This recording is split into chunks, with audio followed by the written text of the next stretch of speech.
Okay, the swing path I think is very interesting, a curiosity with the drop shot, because the swing path changes depending on the height of the ball. When the ball is quite high, the swing path tends to be more like a chopping downward, so it's a more steep slope. So higher the ball is, the more you chop it downwards.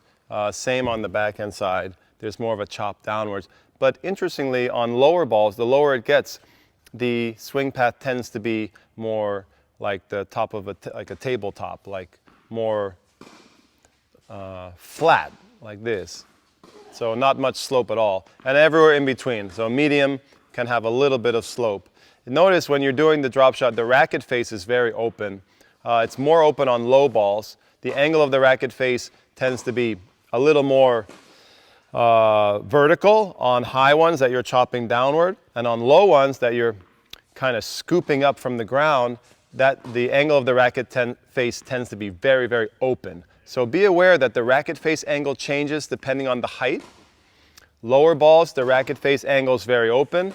Higher balls that you choose to drop shot the racket face is much more closer to vertical, and the swing path changes depending on the height. The swing path is much more, not to be confusing, but the swing path is much more sloped downward on higher balls.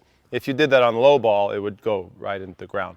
On low balls, the swing path is much more like the top of a tee, the top of a table.